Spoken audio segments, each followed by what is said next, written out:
ये हैं फेमस पत्रकार सर देसाई। इन्होंने हमेशा मोदी खिलाफ खबरें चलाई हैं और दिखाई हैं, लेकिन इस वीडियो में जब आप देखेंगे तो इन्होंने भी इस बात को स्वीकार किया है कि यूं ही कोई मोदी नहीं बन जाता, और मोदी बनने के लिए मोदी ने कितनी जिद्दोजहद की है वो सब देखने को मिलेगा। और आप देखेंगे उसके बाद में कि 2017 में योगी की जगह मनोज सिन्हा सीएम बनने वाले थे, लेकिन फिर योगी किस तरह से सीएम बने उसकी पूरी कहानी देखेंगे। और उसके बाद में देखेंगे कि मुमताज़ पटेल, जो प्रफुल्ल पटेल की बेटी हैं, गुजरात से हैं, जानते हैं सब, कांग्रेस के वरिष्ठ नेता थे प्रफुल्ल पटेल, और उनका जो देहांत हो गया उसकी जगह पर चुनाव लड़ने की तैयारी में है ये मुमताज़ पटेल। और जिस जगह से चुनाव लड़ेंगी वो भाजपा की बहुत पक्की सीट मानी जाती है। अब देखना यह है कि अंजाम क्या होगा। बने रहिए मेरे साथ। दोस्तों, मैं आरिफ खान एक बार फिर क्राइम एक्सपोजर न्यूज़ रूम से आपके सामने नए मुद्दों और ताज़ा खबरों के साथ।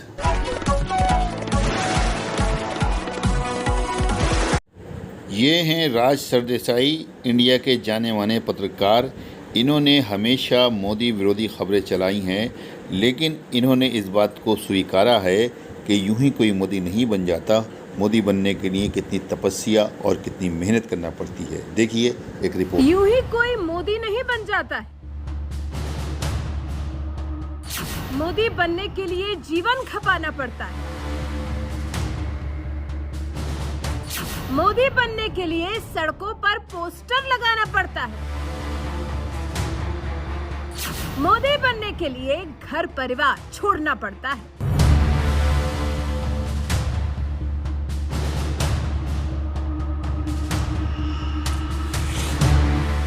मोदी बनने के लिए सिर्फ और सिर्फ देश और देश की जनता के बारे में सोचना पड़ता है, तब जाकर कोई नरेंद्र मोदी बनता है। एक ऐसा नरेंद्र मोदी जिसने 4 बार गुजरात के मुख्यमंत्री का पद संभाला और आज लगातार दूसरी बार दुनिया के सबसे बड़े लोकतांत्रिक देश हिंदुस्तान की सत्ता संभाल रहे हैं। इतने ऊंचे मुकाम तक सफर तय करने वाले नरेंद्र मोदी कहां से आए हैं, कितना संघर्ष झेला है, पार्टी के लिए कितनी मेहनत की है, ये बात भी बीजेपी नेताओं के साथ साथ उनके विरोधियों को भी अच्छी तरह से पता होनी चाहिए।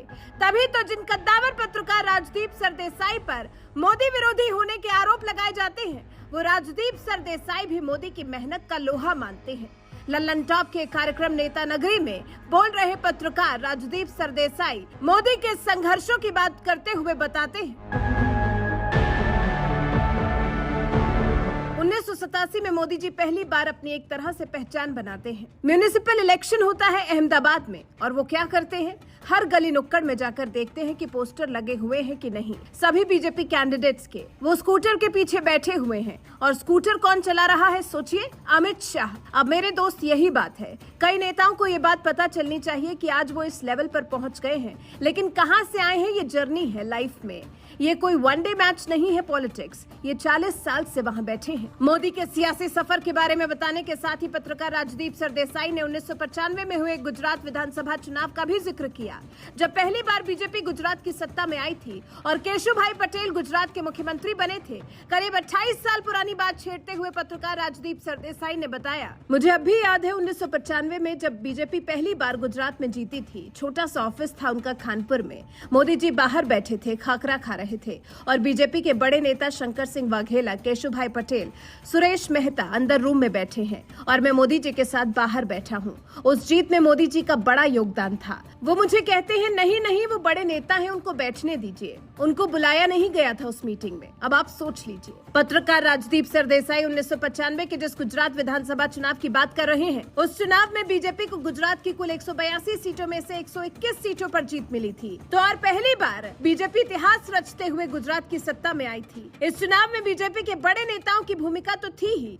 नरेंद्र मोदी ने भी एक कार्यकर्ता के तौर पर बीजेपी के लिए जबरदस्त काम किया था, और ये बात खुद राजदीप सरदेसाई ने भी बताई है, जो 1995 में गुजरात चुनाव की रिपोर्टिंग कर रहे थे। बीजेपी ने गुजरात में जीत का जो सफर शुरू किया था, वो सफर आज भी लगातार जारी है, और खुद नरेंद्र मोदी एक कार्यकर्ता के तौर पर अपनी मेहनत के दम पर लगातार 4 बार गुजरात के मुख्यमंत्री बने। इतना ही नहीं, बीजेपी जब उन्हें केंद्र की राजनीति में लेकर आई तो यहाँ भी मोदी मैजिक का जादू चला, और इतिहास में पहली बार साल 2014 में बीजेपी ने प्रचंड बहुमत के साथ सत्ता हासिल कर जहां इतिहास रच दिया, तो वहीं इसके 5 साल बाद जब 2019 का लोकसभा चुनाव आया तो एक बार फिर मोदी के नेतृत्व में प्रचंड बहुमत हासिल किया। और अब मोदी की अगली परीक्षा साल 2024 के चुनाव में होनी है, जहां ये देखना बड़ा ही दिलचस्प होगा कि बीजेपी जीत की हैट्रिक लगाती है या फिर 26 विपक्षी पार्टियों का गठबंधन सत्ता में आता है। 19 मार्च साल 2017 यही वो तारीख थी जब बीजेपी ने उत्तर प्रदेश जैसे बड़े राज्य में इतिहास रच दिया था और पहली बार प्रचंड बहुमत हासिल करने के बाद बीजेपी का कोई नेता उत्तर प्रदेश के मुख्यमंत्री पद की शपथ ले रहा था, जिसका नाम है योगी आदित्यनाथ। आदित्यनाथ योगी ईश्वर की शपथ लेता हूं कि मैं विधि द्वारा स्थापित भारत के संविधान के प्रति सच्ची श्रद्धा और निष्ठा रखूंगा। विधानसभा चुनाव में सपा, बसपा, कांग्रेस जैसी पार्टियों को बुरी तरह से मात देकर बीजेपी ने सत्ता तो हासिल कर ली और योगी आदित्यनाथ उत्तर प्रदेश के मुख्यमंत्री भी बन गए। लेकिन योगी के शपथ ग्रहण से पहले यूपी का मुख्यमंत्री बनने के लिए चर्चाएं किसी और के नाम की चल रही थी, जिनका नाम है मनोज सिन्हा।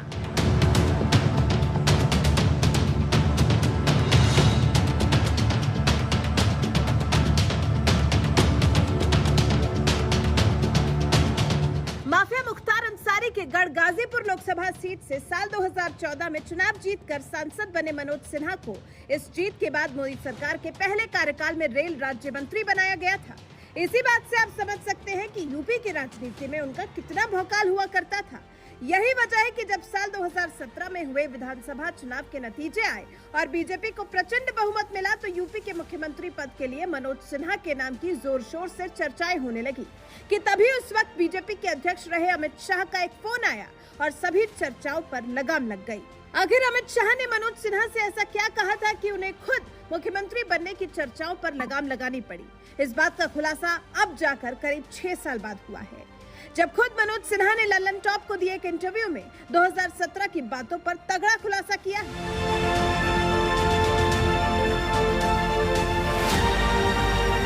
जम्मू कश्मीर के उपराज्यपाल की जिम्मेदारी संभाल रहे यूपी के बड़े नेता मनोज सिन्हा ने मुख्यमंत्री बनने के लिए खुद के नाम पर चली साल 2017 की चर्चाओं पर बड़ा खुलासा करते हुए कहा कि मुझे लगता है कि ये मीडिया में ज्यादा चर्चा थी। मैं ईमानदारी से बता रहा हूँ कि मुझे किसी जिम्मेदार व्यक्ति ने नहीं कहा था कि आपका नाम चल रहा है। जिम्मेदार माने पार्टी अध्यक्ष तत्कालीन के नाते अमित शाह जी, प्रधानमंत्री के नाते नरेंद्र मोदी जी। मीडिया में मैं भी सुन रहा था, कई सांसद, कई पदाधिकारी कहते थे कि आपका नाम है, लेकिन मुझे राष्ट्रीय स्तर के किसी नेता ने ये बात नहीं कही थी। चुनावी नतीजों के बाद उपराज्यपाल मनोज सिन्हा के पास पीएम मोदी या अमित शाह का कोई फोन नहीं आया था कि वो मुख्यमंत्री बनने वाले हैं, लेकिन इसके बावजूद यूपी में इस बात की चर्चाएं जोर शोर से होने लगी कि मनोज सिन्हा ही यूपी के मुख्यमंत्री बनेंगे। इन चर्चाओं के बीच मनोज सिन्हा बनारस दौरे पर गए थे, जिसका जिक्र करते हुए उन्होंने कहा, दरअसल हमारे पार्टी के जिलाध्यक्ष थे, उनकी मां का निधन चुनाव के दौरान हो गया था। उनकी 13वीं थी और मैंने तय किया था कि किसी भी परिस्थिति में मैं जाऊंगा। मैं दिल्ली से निकला, मैं गया था उस कार्यक्रम के लिए, लेकिन नियम था कि शनिवार को अगर मैं बनारस पहुंच रहा हूं तो कभी ऐसा नहीं हुआ होगा कि संकट मोचन में दर्शन न किया हो। और वो घटनाक्रम ऐसा हुआ कि मैं एयरपोर्ट पर पहुंचा तो प्रशासन के बड़े अधिकारी, सामान्य रूप से काफी जनता, मीडिया की चर्चा के कारण बड़ी संख्या में लोग पहुंचे थे। मैं गया, रात को रुका। सुबह विचार यही था कि दर्शन करके भानु सिंह जी के घर जाना है। मैंने दर्शन किया। जब मैं काल भैरव में था तो मीडिया के कई साथी वहां थे, पूछ रहे थे, चला रहे थे। फिर मैं भानु प्रताप सिंह के घर गया तो वहां भी भीड़ थी, मीडिया की खबरों के कारण थी। मुझे लगा कि अब ये उचित नहीं है। मैं वहां से जल्दी वापस आकर दिल्ली जाने लगा।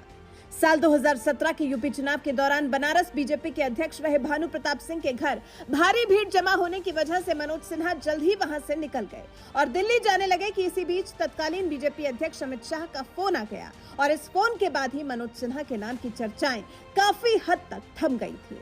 इस फोन कॉल के दौरान अमित शाह ने क्या कहा था, इस बारे में मनोज सिन्हा से जानिए। मैं दिल्ली जा रहा था और रास्ते में था कि तभी अमित शाह जी का फोन आया कि मनोज जी, ये टेलीविजन पर बहुत चल रहा है, आपको किसी ने कुछ कहा है? मैंने कहा कि नहीं, किसी ने कुछ नहीं कहा है। उन्होंने कहा कि आप देख लीजिए ये। फिर मैंने खुद ही 1-2 पत्रकारों को फोन कर कहा कि ये निरर्थक बातें चल रही हैं और मैं इसमें दावेदार नहीं हूँ। वो खबर चली और मैं दिल्ली चला आया। तो कुछ इस तरह से साल 2017 के चुनावी नतीजों के बाद यूपी का मुख्यमंत्री बनने के लिए मनोज सिन्हा के नाम की सिर्फ चर्चाएं ही चली। मनोज सिन्हा मुख्यमंत्री नहीं बन पाए और अमित शाह के एक फोन के बाद सीएम बनने की चर्चाओं पर भी लगाम लग गई। और 19 मार्च साल 2017 के दिन राजधानी लखनऊ में योगी आदित्यनाथ ने पीएम मोदी और अमित शाह की मौजूदगी में उत्तर प्रदेश के मुख्यमंत्री पद की शपथ ली। सीएम बनने के बाद योगी आदित्यनाथ ने अगले 5 साल तक ऐसा काम किया कि साल 2022 के यूपी चुनाव में एक बार फिर बीजेपी सत्ता में लौट आई और योगी दोबारा मुख्यमंत्री बने। अगले साल होने वाले लोकसभा चुनावों में अब 1 साल से भी कम वक्त बचा है। ऐसे में नेता चुनावी तैयारियों में जुटे हैं। इसी कड़ी में कांग्रेस के दिवंगत नेता अहमद पटेल की बेटी मुमताज ने भी चुनाव में उतरने का ऐलान किया है। उन्होंने कहा है कि वो गुजरात की भरूच लोकसभा सीट से चुनाव लड़ना चाहती हैं। मुमताज ने एक कार्यक्रम में कहा कि उनके पिता उनके राजनीति में आने के खिलाफ थे, लेकिन अगले साल 2024 में लोकसभा का चुनाव लड़ना चाहती हूं। मुमताज ने कहा कि वे इसके लिए तैयारी कर रही हैं। मुमताज ने अपने पिता के साथ बिताए आखिरी दिनों को भी याद किया और कहा कि कोविड महामारी के दौरान चुनाव लड़ने को लेकर एक बार पिता से बातचीत में मैंने इच्छा जताई थी। तब उन्होंने कहा था कि एक महिला के लिए चुनाव जीतना आसान नहीं है। मुमताज ने कहा कि इस बातचीत में हमने उन्हें खो दिया। मुमताज ने कहा कि निश्चित तौर पर जहां से पिता संसद में पहुंचे थे वहां से वो चुनाव लड़ना चाहती हैं। बता दें कि अहमद पटेल बेहद कम उम्र में 1977 में भरूच से जीते थे और कांग्रेस नेतृत्व की नज़र में आए थे। भरूच से मुमताज के लिए राह काफ़ी मुश्किल नजर आ रही है। भरूच लोकसभा सीट बीजेपी का गढ़ मानी जाती है और इस सीट पर बीजेपी का 35 साल से कब्जा है। 1989 में पहली बार बीजेपी ने यहाँ जीत दर्ज की थी, जिसके बाद वो लगातार जीतती आ रही है। 2019 लोकसभा चुनाव में यहाँ से बीजेपी नेता मनसुख वसावा ने लगातार 6वीं बार जीत दर्ज की थी। ऐसे में देखने वाली बात यह होगी कि क्या मुमताज बीजेपी के इस मजबूत किले को भेद पाएंगी। बीजेपी कांग्रेस के साथ ही सीट पर आम आदमी पार्टी की भी नजर है। ऐसे में इंडिया गठबंधन से कौन उम्मीदवार होगा ये भी देखना दिलचस्प रहेगा। बता दें कि मुमताज ने चुनाव की तैयारियां शुरू कर दी हैं। वो काफी सक्रिय दिखाई दे रही हैं। पिछले दिनों उन्होंने कांग्रेस के राष्ट्रीय अध्यक्ष मल्लिकार्जुन खड़गे से मुलाकात की थी। गांधी परिवार से भी उनकी काफी नजदीकी है। वे भरूच के मुद्दों को भी उठा रही हैं। पिछले दिनों उन्होंने नितिन गडकरी से मुलाकात की थी और हाईवे से जुड़ी मांगों को रखा था। पिछले चुनाव में मुमताज ने प्रचार किया था, हालांकि वो चुनाव नहीं लड़ी थी। मुमताज ने दिल्ली यूनिवर्सिटी और यूके में पढ़ाई की है। वीडियो अगर पसंद आई हो तो लाइक कीजिए, शेयर कीजिए और चैनल को ज़रूर सब्सक्राइब कीजिए ताकि डायरेक्ट नोटिफिकेशंस आप तक पहुँचते रहें।